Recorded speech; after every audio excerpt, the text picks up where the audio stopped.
Hello, आप सबका मेरे चैनल स्प्रेडिंग ला ज्ञान में स्वागत और अभिनंदन है। मैं आज आपको एविडेंस एक्ट की एक इम्पॉर्टेंट प्रॉब्लम जो यूपीजे 1997 में पूछा गया था पूछ रही। अगर आपको इसका उत्तर पता है तो इनबॉक्स में जाकर टाइप करिए और नहीं पता है तो मेरी पूरी वीडियो वॉच कर लीजिए। हत्या के अपराध के विचारण में अभियोजन के द्वारा मृतक के पिता को चश्मदीद गवाह के रूप में प्रस्तुत किया जाता है। क्या कह रहा है? हत्या के अपराध के विचारण में जो अभियोजन के द्वारा जो मृतक का पिता है उसी को चश्मदीद गवाह के रूप में प्रस्तुत किया जाता है। अभियुक्त इस आधार पर उसके कथनों की ग्राह्यता का विरोध करता है कि मृतक का पिता होने के कारण वह हितबद्ध साक्षी है तथा इस कारण अयोग्य साक्षी है। इस पर निर्णय देना है।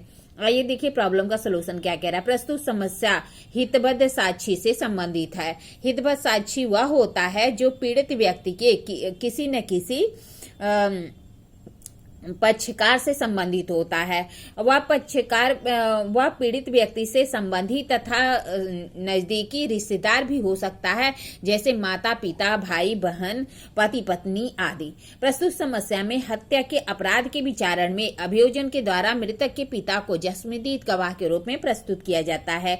अभियुक्त इस आधार पर कथनों की ग्राह्यता का विरोध करता है कि जो मृतक का पिता होने के कारण वह हितबद्ध साक्षी है, इस कारण अयोग्य साक्षी है। यहाँ पे हितबद्ध साक्षी के साक्ष्य की ग्राह्यता का प्रश्न है, तो इस बारे में न्यायालय समय समय पर निर्णय दिया है कि मात्र ऐसे कारण से साक्षी हितबद्ध है उसकी साक्ष्य की अग्राह्यता नहीं की जा सकती यदि वह घटना का चश्मदीद गवाह है। क्या कह रहा है कि जो हितबद्ध साक्षी है उसकी ग्राह्यता के संबंध में प्रश्न किया जाता है। न्यायालय ने अनेक निर्णयों में भिन्न भिन्न मत दिया है।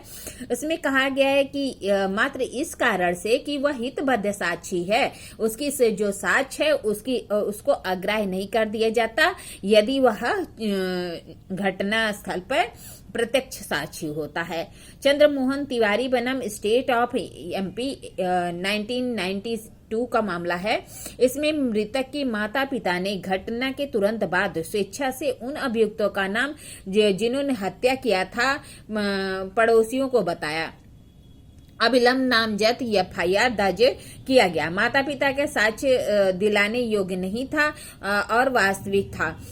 मृतक की माता पिता होने के कारण अभियुक्त को झूठा फंसाने में या वास्तविक अपराधी के स्थान पर उन्हें रखने के लिए अकिंचन मात्र भी मन नहीं होगा, क्योंकि बयानों की संपुष्टि अन्य साक्ष्यों से होती है और साक्ष्य में वह ग्राह्य किया गया। ठीक है। फिर दूसरा केस है स्टेट ऑफ राजस्थान बनाम श्रीमती कालकी 1981 का क्रिमिनल जनरल का केस है, जिसमें मृतक की विधवा को केवल सर्वाधिक स्वाभाविक साक्षी है, क्योंकि झोपड़ी में घटना के समय अकेले ही वही उपस्थित थी जिसने घटना देखा था। यह सत्य है कि मृतक की पत्नी है, किंतु हितबद्ध साक्षी नहीं कहा जा सकता क्योंकि वह मृतक से संबंधित है, अतः उसकी कोई रुचि वास्तविक दोषी को बचाने तथा अभियुक्त को झूठा फंसाने का नहीं था।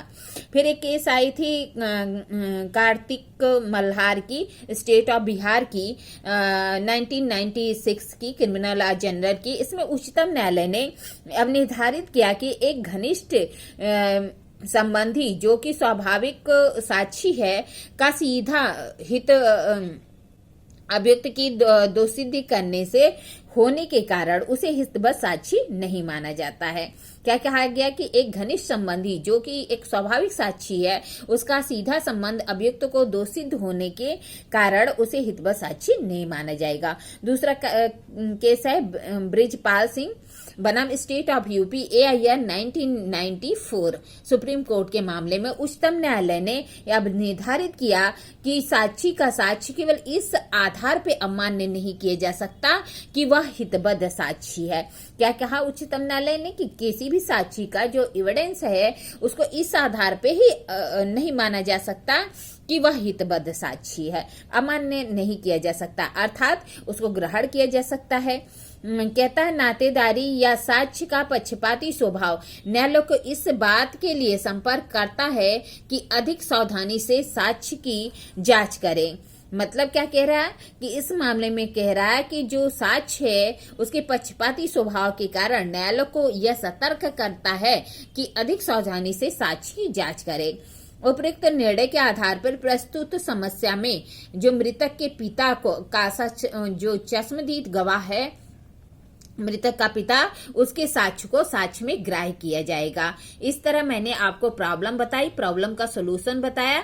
ऐसी ही अच्छी अच्छी प्रॉब्लम के लिए मेरा चैनल सब्सक्राइब करिए तथा ला के सारे जो भी ला ज्ञान है, सारे एक्ट हैं, उसको पढ़ने के लिए आप मेरा चैनल सब्सक्राइब कर दीजिए, लाइक करिए, कमेंट करिए, शेयर करिए, साथ ही साथ में बेल आइकन भी दबा दीजिए ताकि कोई भी नोटिफिकेशन आपको तुरंत ही मिल जाए। इसी तरह मेरा चैनल देखते रहिए। ठीक है, धन्यवाद, थैंक यू।